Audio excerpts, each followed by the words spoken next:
Pegou a arma no chão e depois fugiu no veículo. O pai conta que o garoto estava em casa, mas saiu com um amigo para ir até um bar. Na volta, os dois foram baleados. O caminhoneiro e a esposa chegaram a ouvir o barulho dos tiros. Quando saíram para ver, o susto. Foi um assim na coxa, assim na quina, outro assim e outro no ombro. Fiquei a noite inteira sem dormir, né? Olha a minha situação. É triste. Já o amigo dele teria sido ferido por apenas um tiro na perna. Eu vi que na perna dele assim, aqui assim estava tudo molhado de sangue assim.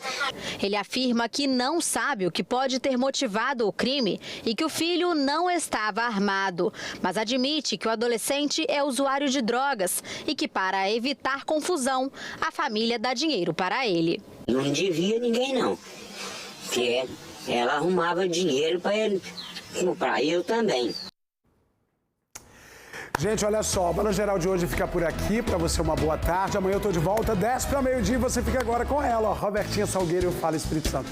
Beijo, Rô. Beijo, Michelito. Olá, boa tarde. Bora seguir então com o Fala Espírito Santo e a gente já começa o programa de hoje mostrando mais detalhes sobre a violência vivida por uma médica capixaba durante um assalto lá em São Paulo. Gente, na hora do crime, com emoção à flor da pele, ela acaba até insistindo para retirar as coisas de trabalho que estavam ali dentro do carro, mesmo diante dos bandidos armados. Foi uma cena realmente angustiante, olha só. Essa imagem que a gente viu vai ficar na memória da gente por muito tempo, né? Imagine na memória dela. E nós podemos tirar tantas lições, né, depois desse caso e tantos outros casos de violência que a gente está sempre mostrando aqui. Qual é a lição que a gente tira? A gente precisa aprender a se proteger, proteger a nossa família. E é sobre isso que a gente vai falar. Vem cá, participa com a gente, porque aqui no nosso estúdio eu recebo a psicóloga Letícia Santana. Muito obrigada, Letícia, mais uma vez pela sua participação. E também o professor do curso de mestrado em Segurança Pública da UVV, Pablo Lira. Obrigada pela sua participação também aqui no Fala Espírito Santo. Pablo, infelizmente, cada vez mais a sociedade está refém de bandidos, né? Qualquer coisa pode se tornar uma oportunidade. O que esses criminosos acabam avaliando para fazer de uma pessoa uma possível vítima? O que eles analisam antes de cometer um crime? Se é que analisam algo, né? Boa tarde. Boa tarde, Roberta. Boa tarde, Letícia. Todos estão nos acompanhando em casa. No estudo da segurança pública, a gente tem uma teoria, que é a teoria do triângulo criminal. Para um crime acontecer, a gente tem que ter aí 3 condições satisfeitas, que é um ator motivado. E, infelizmente, hoje no nosso país, por conta das leis, né, muito brandas, né, os criminosos eles acabam tendo praticamente a certeza da impunidade. A gente tem também que ter, para um crime acontecer, um ambiente favorável, sem uma vigilância, às vezes um local mais vazio, com pouca circulação de pessoas. E uma vítima em potencial. E aí é mais propenso a acontecer esse tipo de crime, que a gente chama de crime de oportunidade. Então, a vítima em potencial, de antemão, a gente solidariza aí com essa situação, né, que deixa marcas aí na médica, né, e até para os familiares. E nós também estamos vendo essa violência no nosso país. Quando a pessoa está dentro do veículo, distraída, né, com o celular, e o criminoso ele vê essa situação, é o que a gente chama do crime de oportunidade. Essas 3 condições: o ator motivado, o ambiente favorável com pouca circulação de pessoas e também a vítima em potencial, isso aumenta a probabilidade de acontecer esse tipo de crime. E, infelizmente, a gente vê esses crimes aí no nosso país, né, por conta dessa legislação muito branda também, né? Os criminosos têm praticamente aí a certeza da impunidade e atuam de forma covarde, né? 3 criminosos ali, foi um livramento aí na vida dessa médica, né? De não acontecer algo pior, né? Mas mesmo assim, deixa sequela e deixa a marca aí para a vida dessa pessoa. É sobre essa sequela que eu quero que você fale para a gente, Letícia, não só na vida dela, a gente fica imaginando até mesmo na família, ela levar esse fato para dentro de casa, a gente assistir Isso vai gerando um medo, uma tensão na sociedade. Quais são as consequências dessa tensão? De que forma que isso prejudica até mesmo a nossa saúde mental? Boa tarde, Letícia. Boa tarde, Roberta. Nós todos acabamos sendo vítimas em potencial dentro de um contexto de violência, né? Mas a gente precisa tirar a aprendizagem de todas as coisas.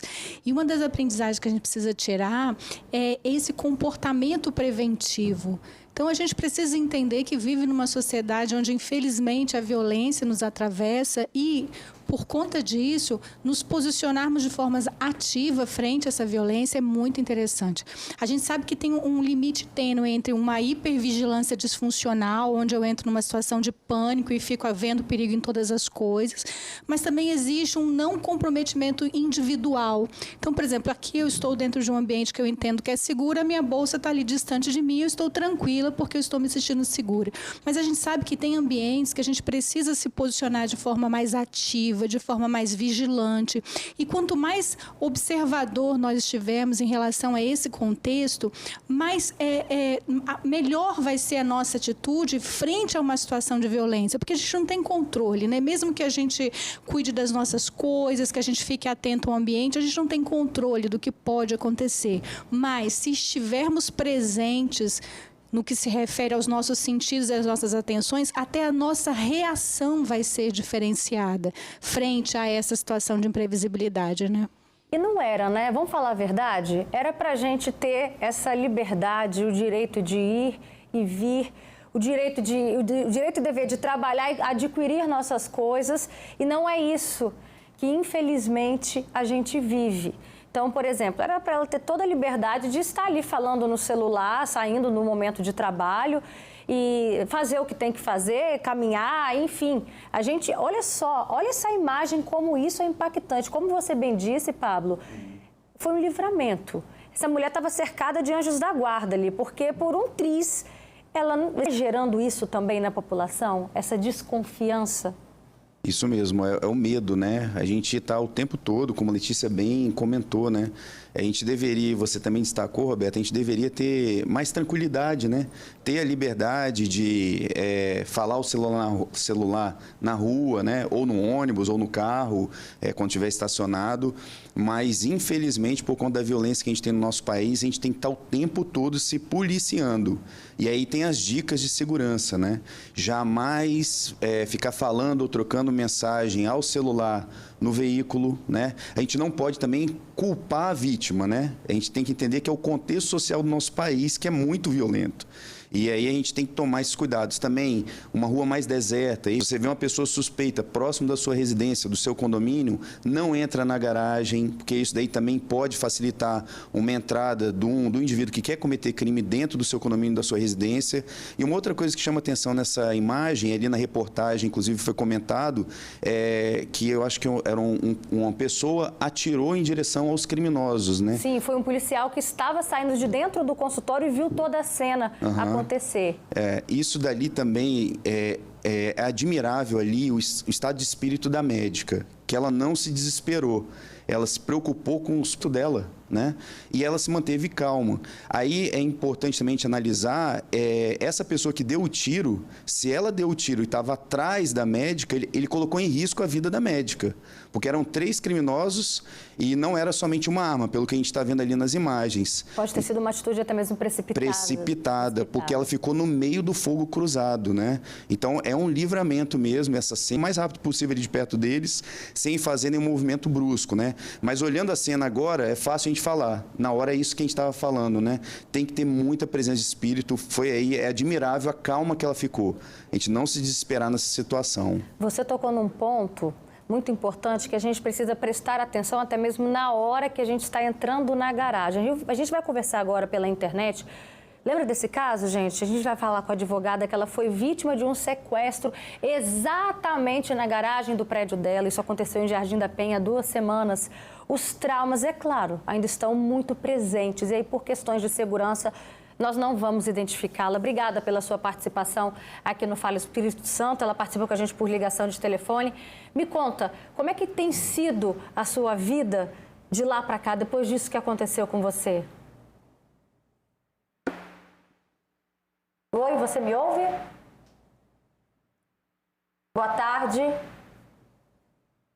Bom, daqui a pouquinho, então, a gente vai tentar retomar o contato com essa advogada que aproximadamente há 2 semanas ela foi assaltada, gente, dentro da garagem do próprio edifício. Mas a gente vai conferir agora o depoimento da médica capixaba, essa que passou por esse grande trauma lá em São Paulo. Ela vai falar sobre o fato de ter reagido ali no momento do assalto e sobre o risco que ela correu. Olha só, ela nasceu de novo, essa é a verdade. Letícia, a gente nunca sabe como que nós vamos reagir diante de um assalto. Teve um detalhe que me chamou muita atenção, que ela foi insistente com os criminosos em pegar as coisas que estavam ali no carro. Né? Como que a gente pode, será que é possível a gente trabalhar a nossa mentalidade para a gente, como disse o Pablo, a orientação é que a gente se isole o mais rápido possível daquele ambiente, que a gente saia daquele ambiente. Tem alguma forma da gente trabalhar isso na nossa mente? Então, infelizmente, a gente vive num ambiente violento. Então, quanto mais ativa a nossa postura em relação a ambientes de vulnerabilidade, mais racionais vão ser as minhas ações.